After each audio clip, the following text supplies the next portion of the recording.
Hola chicos, muy buenos días, ¿cómo están? Espero que estén todos muy bien.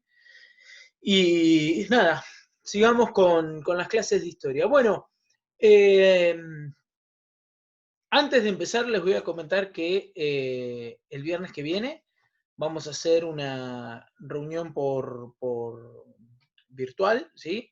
En vivo, así nos podemos empezar a ver las caras nuevamente y charlar un poco sobre lo que estamos viendo. Va a ser a las 8 de la mañana, así que bueno, pero después se los escribo bien.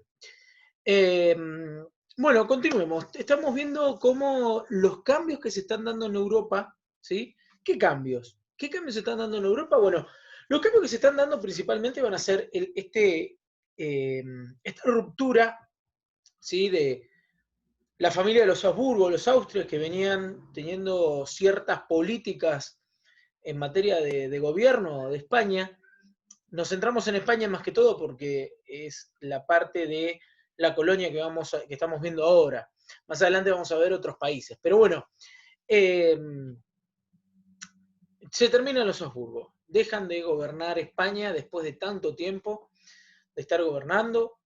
Eh, y el turno pasa a los Borbones. ¿Sí? Habíamos visto cómo en cierta cuestión media maquiavélica o de cintura política, ¿sí? Luis XIV logra meter a su nieto, Felipe d'Anjou, y va a ser él el que va a continuar o que va a iniciar la familia Borbona en la corona española. Sí, esto no se dio gratuitamente porque, ¿a qué pasó? Y se dio la guerra de sucesión española, que fue una guerra bastante cruenta entre, más que todo, dos facciones, aquellos que querían instaurar a Carlos de Habsburgo, ¿sí? Otro también familiar de Carlos II, el hechizado, aquel que no pudo tener descendencia y por lo tanto quedó vacante el trono, él abdica hacia Felipe de Anjou, pero bueno, tenía otros familiares, uno de estos era Carlos de Habsburgo, quien, sustentado también y secundado por grandes potencias, como podía ser Holanda o Inglaterra, inició una guerra en contra de España y Francia, básicamente, quienes, estos últimos dos países, querían mantenerlo a Felipe, ¿sí? La Casa Borbona con la corona española.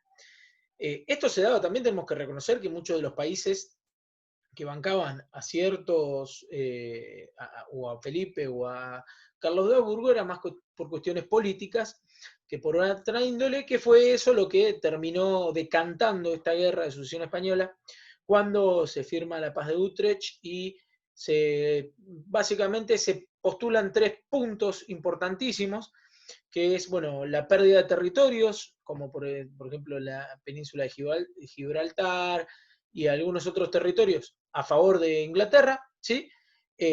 Algo muy interesante, que es que la corona francesa y la corona española, que los reinos nunca se unan, ¿sí? Que Felipe de Joux desista de ser rey de Francia, y bueno, una apertura económica más que todo de Inglaterra en las colonias. Esto viene a cuento porque es lo que vamos a ver hoy, uno de los ejes va a ser eso. Pero antes de ver esto, vamos a empezar a charlar qué pasaba en América. ¿Sí? Si bien hubo muchos cambios, ¿qué estaba pasando en América? Porque nos habíamos quedado que llegaban los adelantados y los gobernadores después tomaban el poder, empezaron a haber virreinatos que después se separaron para poder, o sea, primero había solamente dos virreinatos, ¿sí? El de Nueva España y el virreinato de Perú, que después se separaron en el virreinato de Nueva Granada y en el virreinato del Río de la Plata para poder controlar de mejor manera el territorio, ¿sí? Esto fue una idea de los Borbones. Eh, Estos cambios también se dieron en otros aspectos que eran más que todo de materia económica, recuerdan como el sistema de galeones que quedó en desuso, y obviamente la apertura de diferentes puertos para negociar tanto en España como en América. Pero continuaba una especie de monopolio que obviamente hacía fluir el contrabando ilegal de manera como si fueran muy palpable, ¿no? Esto lo aplacó un poquito el hecho de abrir algunos puertos para Inglaterra, que empezó a traer, por ejemplo, una de las cosas que empezó a traer fueron esclavos. Esclavos que le venían muy bien a los españoles porque se estaban quedando sin mano de obra debido a la terrible mortandad y a la crisis demográfica que estaban sufriendo los pueblos originarios, ¿sí? Que eran más que todo la mano de obra en los que se basaban los españoles. Pero bueno, estos españoles vivían en algún lado, y donde vivían eran en ciudades. Y ya Felipe II, a fines del siglo XVI, planteó una urbanización o creaciones de diferentes ciudades, ciudades que al principio se van a estar basando o planteando o construyendo sobre qué, y sobre otras ciudades de los pueblos originarios, ¿sí? Esto es muy, muy interesante porque se va a ver una cuestión de las iglesias católicas van a ser construidas sobre diferentes monumentos, diferentes templos o diferentes cuestiones radicalizadas o que tengan que ver con la religión de estos pueblos originarios, como diciendo, no, bueno, viene el catolicismo sobre esto. Es un significado, una significancia bastante interesante. Pero bueno, puntualmente las ciudades van a ser construidas sobre otras ciudades. Yo acá tengo, a ver, algunas, a ver si puedo compartir pantalla. Y vamos a empezar a ver, por ejemplo, acá.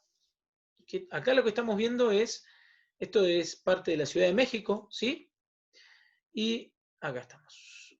Y podemos ver acá la ciudad con el cemento o el revoque conocido. Pero por sobre esta ciudad vemos unas, ¿qué podrían ser? Una especie de escalinatas de una ciudad mucho más antigua y una ciudad precolombina. ¿Sí? La construcción de esta ciudad sobre otras ciudades. Se ve mucho mejor, ahora les voy a dejar de compartir en pantalla, pero les quiero compartir otra. Se ve mucho mejor, a ver si lo encuentro, en... a ver, yo estoy con ustedes, chicos, déjenme ver, porque hay una parte muy interesante. Últimamente en el metro de México, ahí está, compartamos esto. Bueno, en el metro de México, ¿sí? El subterráneo de México está haciendo construcciones para hacerlo más largo, ¿no? O sea, para ampliarlo, y descubrieron templos mayas, perdón, ruinas aztecas, templos aztecas, lo que nos daba a entender esta cuestión de que la ciudad realmente estaba sobre la ciudad. Y acá vemos otro ejemplo de eso, ¿sí? Tenemos lo que podría ser un montículo o una obra arquitectónica azteca, por dentro de lo que puede ser una plaza de comercio, ¿ven?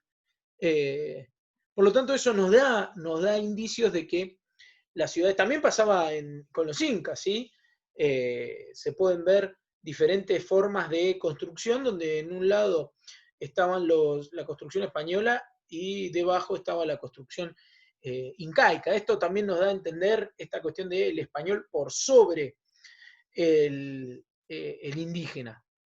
Entonces, estas ciudades eran construidas y obviamente iba a haber una institución o un ente que iba a ser el gobernador, el gobernante, perdón, y esta institución va a ser el cabildo. Cabildo es muy, muy importante en las ciudades y obviamente el año que viene lo van a ver en tercero, va a ser muy importante y es muy importante para nuestra historia. Porque el cabildo era la institución gobernante que aglutinaba, ¿sí?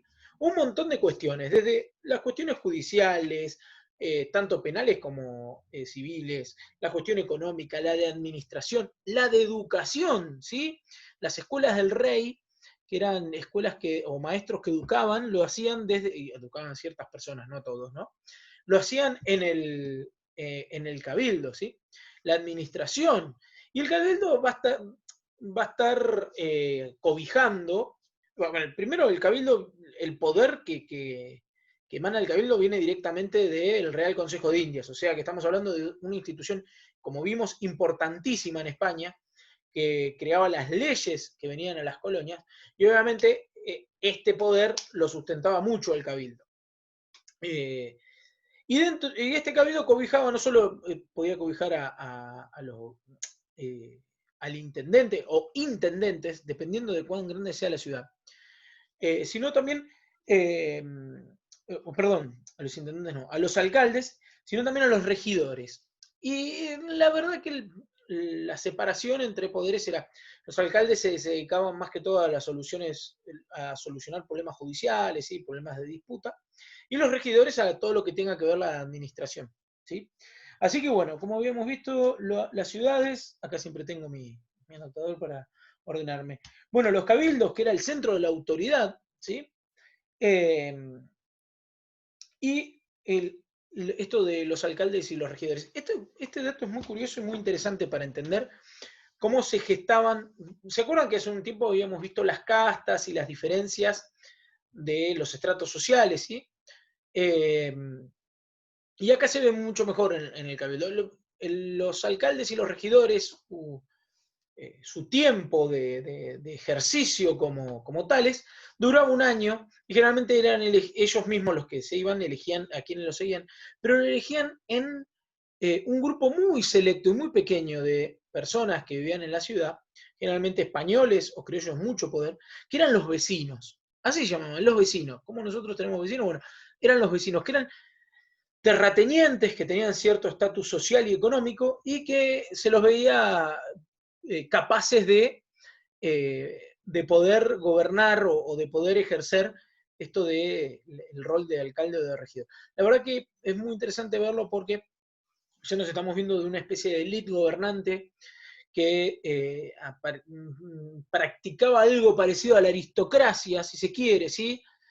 A veces más cercano a la oligarquía que la aristocracia, pero bueno, eh, intentaba, ¿sí?, mantener el poder dentro de este pequeño grupo selecto. Inclusive, miren, ahora les vamos a mostrar una ciudad, vamos a ver si podemos ver, a ver si es esto. Bueno, ven, esto vamos a agrandarlo un poquito. Esto sería Buenos Aires. Y vamos a ver cómo el Cabildo, esta es la Plaza Central, ¿sí?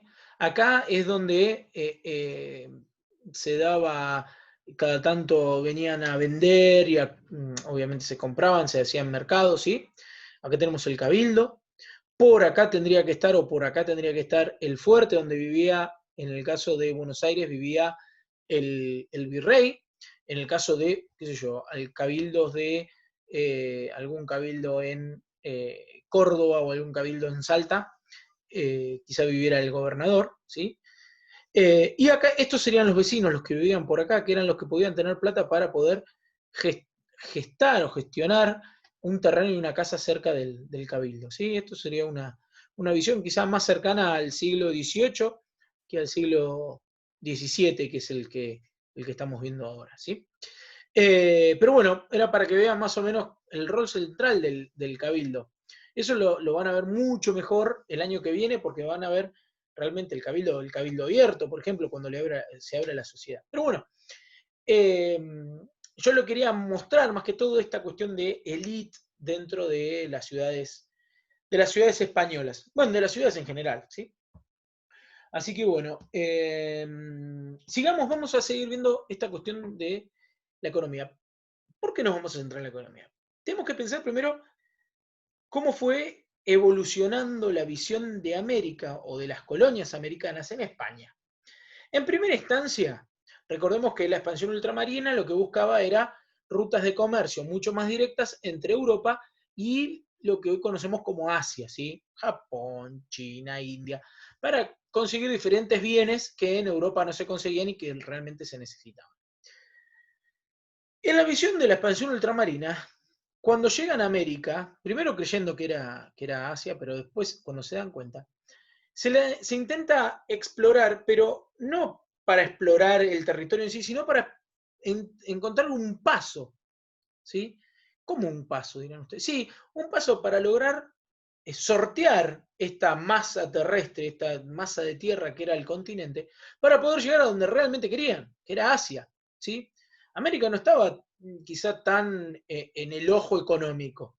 Después sí se va a ir viendo que de la mano más que todo de los metales preciosos, ¿sí? Del oro, la plata, el cobre, se va a empezar a abrir un poco más a la economía europea. Habíamos visto cómo Caboto había explorado las costas del Río de la Plata y le habían dicho que existía un cerro lleno de oro y se mandó para explorar el cerro, a buscar este cerro, ¿sí? Este lugar donde había tantas riquezas. Por lo tanto, se empieza a ver, como dije, a América ya como este lugar donde podemos extraer materias primas, ¿sí? Encima teníamos, el español tenía ahí la mano de obra barata, que era el pueblo originario, ¿sí? El aborigen, que iba a ser sistemáticamente atacado, conquistado, aculturizado, exterminado, y obviamente utilizado para los diferentes proyectos económicos que tenían los españoles. Por ejemplo, habíamos visto la hacienda, por ejemplo, habíamos visto la encomienda, ¿sí? Donde se le encomendaba a un español, al encomendero, se le daba a un indígena para que lo disponga como quisiera, siempre y cuando lo evangelice. Habíamos visto la mita y el yanaconazgo, que eran sistemas o instituciones económicas de explotación, ¿sí? Pero más autóctonas, ¿sí? Más concernientes a los incas y a los aztecas. Tomados obviamente y modificados por el español. Como dije, quizás la gran motivación primaria o la primera gran motivación para el español va a ser toda esta cuestión del oro, ¿sí? De la plata, de los metales preciosos. Vamos a compartir pantalla porque quiero mostrarles algo que va a ser muy importante para la España de esa época, que era el Cerro Rico o la ciudad que se formó después llamada Potosí. Esto es en lo que hoy es Bolivia, ¿sí? Este cerro fue también sistemáticamente como agujereado, buscando oro, más que todo plata, ¿sí? La plata era eh, muy, quizá muy fácil de hallar o muy rico. Estos montes eran muy ricos en plata y le servía mucho a España. Inclusive, al principio, para sacar la plata del resto de minerales que existía en estas, ¿cómo se llama? En este cerro, en esta montaña, ¿sí? Se utilizaba diferentes recursos o formas como lo hacían los incas, ¿sí? Después obviamente se utilizó la amalgama de mercurio, que es mucho más costosa y quizá mucho más, o sea, que necesita mucho más mano de obra y más calificada. Pero bueno, fíjense cómo el cerro está ahí, la montaña, estos serían como caminos y agujeros, ¿sí? Esto no es un río, agujeros por donde entraban las personas para poder sacar estos minerales y obviamente la ciudad que se apostaba a los pies de este cerro. Voy a mostrarle también ahora esto, ¿sí? Esto sería una especie de croquis, si se quiere, sobre las entrañas de Potosí, cómo entraban, ¿sí? Se entraban por diferentes agujeros a sacar todo el mineral que pudiera. Generalmente se utilizaba o se generaba la mita, se utilizaba mitallos, o también indígenas yanaconas o sea, que pertenecían al yanaconazgo, inclusive vendían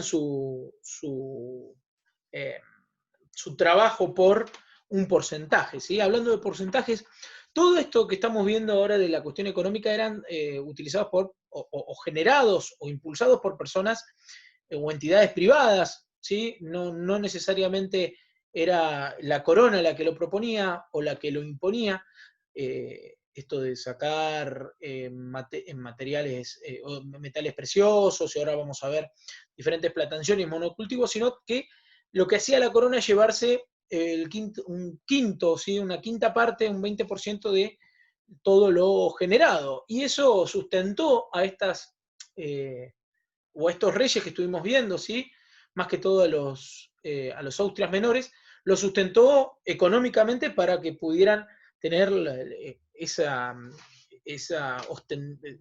ostentosa vida que generaban, ¿no? O que vivían, valga la redundancia. Eh, bien, y también le quiero mostrar también que hasta hoy en día hay una banda llamada La Vela Puerca, tiene una canción llamada Potosí, muy interesante con León Gieco, donde habla un poco de lo que es Potosí hoy en día. Acá tenemos una fotografía de no me sale el nombre, bueno, que mineros, ahí está, mineros bolivianos, entrando uno de los recovecos del Potosí. La verdad que sigue siendo bastante importante hoy en día económicamente para Bolivia el Potosí. Por lo tanto, tenemos este gran enclave, ¿sí?, en el virreinato del Perú, que va a ser Potosí, que va a enriquecer las arcas de España, ¿sí? Pero otro de las motivaciones económicas van a ser los monocultivos, las plantaciones. Primero vamos a ver las plantaciones autóctonas de América, como podían ser el cacao, ¿sí? Esperen que yo les voy a mostrar las plantaciones del cacao. A ver. No, esto es tabaco. A ver si es este. Esto puede ser el cacao. Ahora no recuerdo. Bueno, puede ser que esto sea creo que es la plantación de cacao. Ahí estamos viendo diferentes personas que, nada, sacan el cacao, se utilizaba más que todo para hacer, los indígenas lo fumaban, pero el cacao se utilizaba más que todo, o se utiliza hasta hoy en día, para hacer los chocolates, ¿sí? Esa comida tan mundialmente afamada. En sí, al principio es bastante amargo, se utiliza tanto el aceite como el polvo de cacao, dependiendo qué se quiera hacer, ¿sí? Si se quiere hacer chocolate blanco o chocolate negro. Y después, bueno, sumándole azúcar es lo que se genera esa pasta que después se deja secar y se produce en chocolate. El cacao fue uno de los monocultivos muy utilizados, inclusive hasta cierto punto se les demandaba, como ya lo conocían los indígenas y también lo plantaban, se les demandaban pagar los tributos. Los españoles le exigían pagar tributo a ciertas tribus con cacao, ¿sí? Por lo tanto fue muy requerido y ni bien se conoció en Europa, se buscaba mucho. Otra cosa que también se buscaba mucho y que inclusive en Estados Unidos llegó a ser moneda de cambio, era el tabaco, ¿sí? El tabaco también se fumaba. Me olvidé decirles que lo tengo. Todo esto del cacao se plantaba más que todo en Centroamérica, en las islas del Caribe y en el norte de Sudamérica, lo que puede ser hoy en día Colombia, parte de Ecuador y Venezuela. Y obviamente Brasil, pero todavía no nos metimos con los portugueses. Sigamos con los españoles. Les quiero mostrar entonces una plantación de tabaco que más o menos era el lugar, acá tenemos una plantación de tabaco, ¿sí? No sé si dieron cuenta en la imagen anterior y en esta imagen también hay una peculiaridad de quiénes son los que trabajan, ¿sí? Piénsenlo. Yo ya sé la peculiaridad, se lo voy a decir después, pero fíjense quiénes son los que trabajan. Bueno, en las plantaciones de tabaco más o menos pasaba lo mismo que en la mayoría de las plantaciones o en los monocultivos que se estaban dando en este momento o en el momento que estamos viendo en América, ¿sí? Una mano de obra muy barata, que era casi utilizada hasta que morían. Y básicamente también se asentaban en lo que es Centroamérica, el Caribe, ¿sí? El norte de Sudamérica. Plantaciones de tabaco y de cacao se daban mucho también en Cuba, ¿sí? Obviamente en el sur de lo que hoy en día es Estados Unidos, en Florida, por ejemplo, o en parte de lo que es los hoy en día estados sureños, que en ese momento eran territorio español, también se plantaba el tabaco. Pero básicamente era más que todo mostrarles cómo era la vida, ¿sí? Fíjense que eran casi utilizados como esclavos. Palabra clave con esto que les dije de que se fijen quiénes eran los que trabajaban. Esos más o menos eran los que eran autóctonos, pero también al ver que la economía del monocultivo en América se daba tan bien, los españoles trajeron también cultivos que no eran autóctonos, como el azúcar, ¿sí? Como el café, ¿sí? Puntualmente el azúcar fue muy utilizado acá estamos viendo una plantación de azúcar, ¿sí? Cómo traían, la caña de azúcar era plantada, crecía muy rápido y muy bien en Centroamérica, repito, en el Caribe, en las islas del Caribe, en Cuba, fue, pero increíble la economía del azúcar, ¿no? También un bien muy requerido en Europa, ¿sí? Y el azúcar, obviamente, era plantado, la caña de azúcar, acá como vemos, ¿sí? Después era triturada, acá, era hervida, y bueno, la pasta que quedaba se dejaba secar, y ahí salía lo que hoy conocemos como azúcar, ¿sí? Acá quizá no vemos tanto, sí hay trabajadores que parecen ser indígenas, pero vamos a ver perdón, otra imagen también de la plantación de azúcar, pero esta vez en lo que era, en lo que es hoy Venezuela. Quiero que vean también quiénes son los que trabajan, ¿sí? Fíjense, el europeo siempre por encima de los trabajadores. Fíjense la peculiaridad, ¿no?, de los trabajadores. Y acá están sacando la caña de azúcar y seguramente la estaban llevando hacia los molinos donde la iban a triturar y hacer, vale la redundancia, azúcar. Básicamente así era la vida en el monocultivo que se daba en ciertos momentos del año. ¿Y qué pasaba? Bueno, esto hizo, por ejemplo, en Cuba llevar a una revolución. ¿Qué pasaba entre medio? Porque aquel trabajador que trabajaba en las cañas, ¿sí? Cuando no era momento de cultivar caña, ¿qué hacía? Estos tiempos muertos generalmente eran rellenados con eh, la plantación de un montón de hortalizas y demás que servían para darle de comer a los esclavos. Inclusive se utilizaba una parte del territorio meramente para tener diferentes huertas y ahí sí, eh, no hacer monocultivo, sino expandir y apuntar más que todo a lo comestible en lo mínimo y no tanto a la negociación como se hacían con el azúcar, ¿no?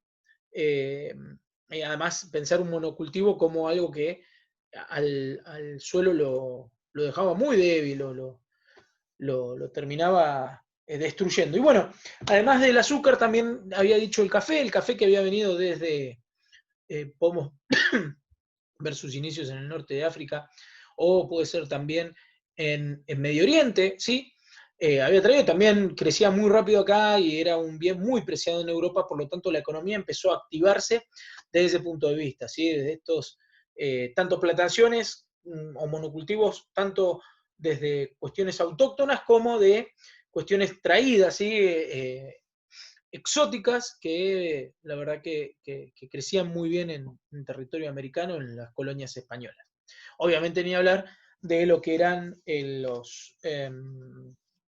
de lo que era la extracción de materiales preciosos. Y acá en nuestros pagos, ¿sí? En Argentina, en Uruguay, en parte de Chile, ¿por qué no?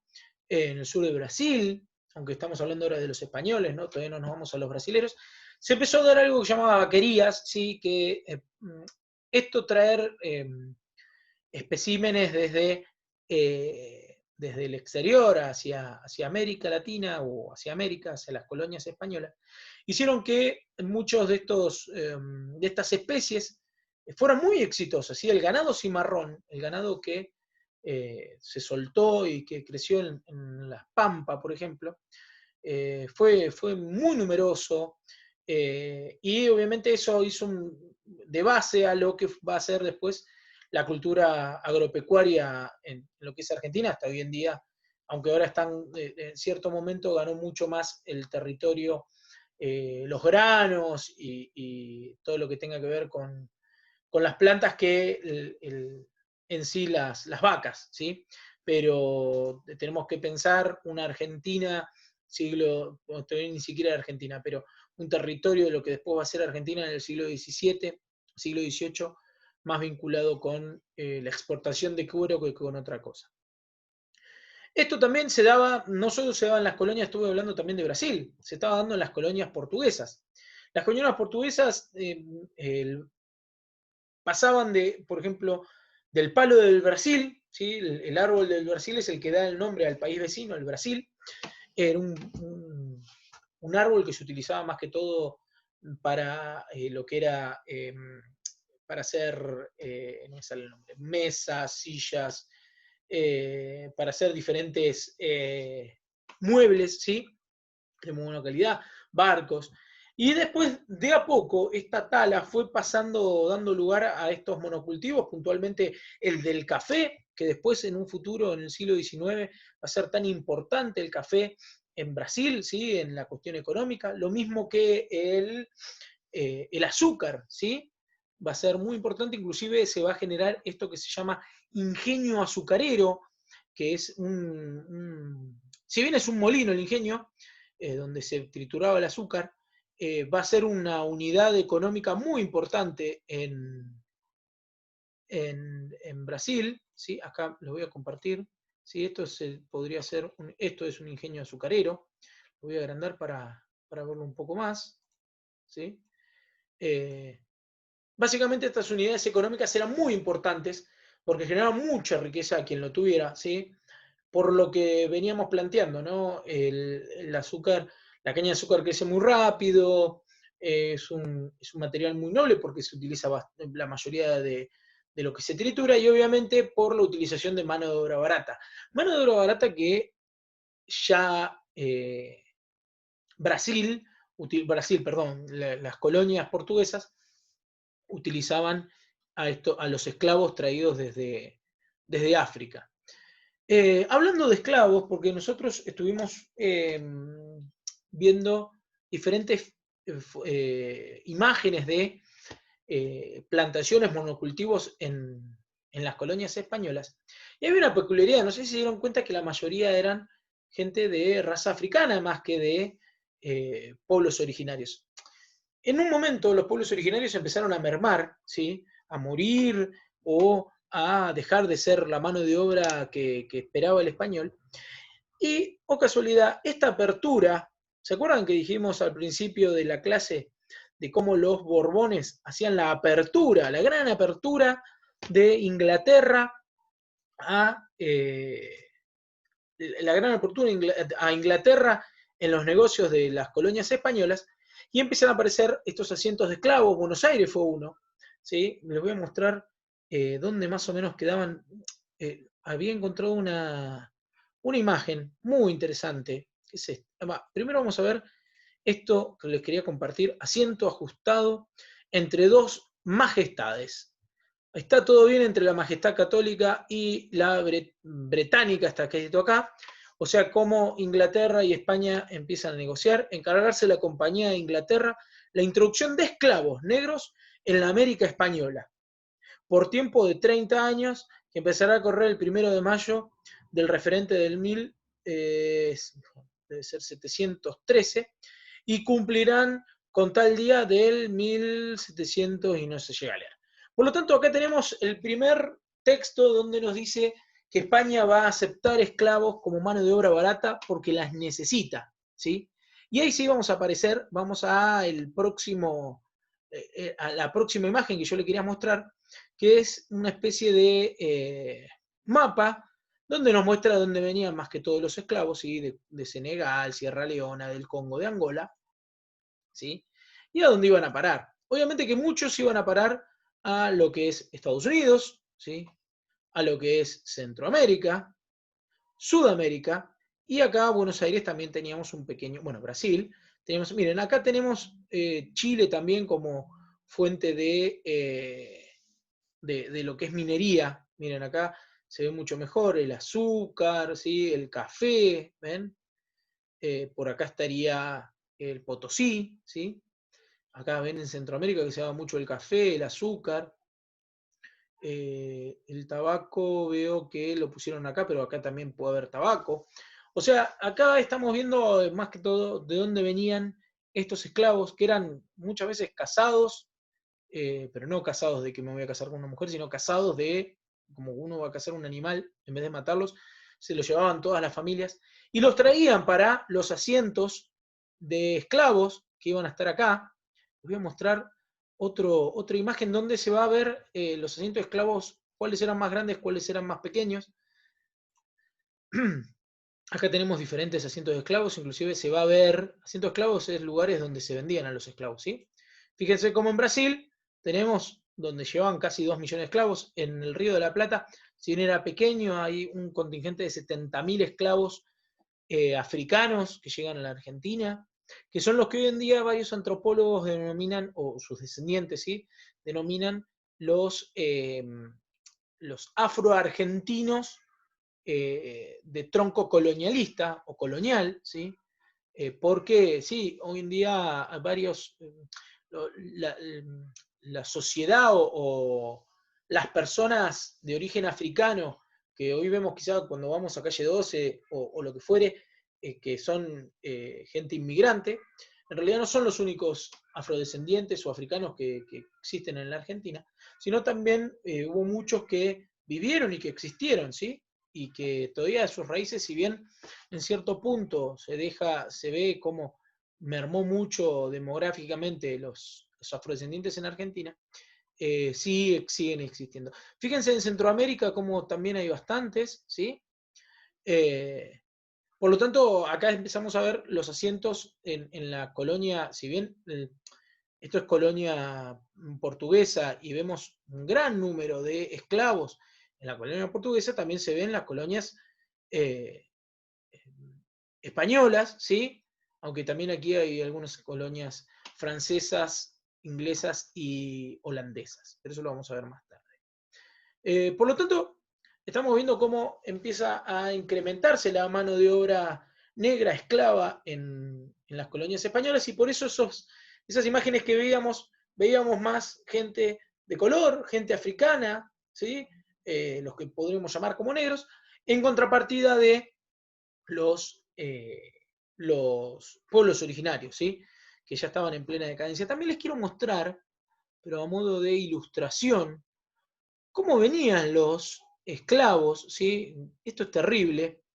Acá les voy a compartir cómo se pretendía organizar los barcos que venían desde África con los esclavos. Fíjense cómo los ponían casi como apilados, ¿sí?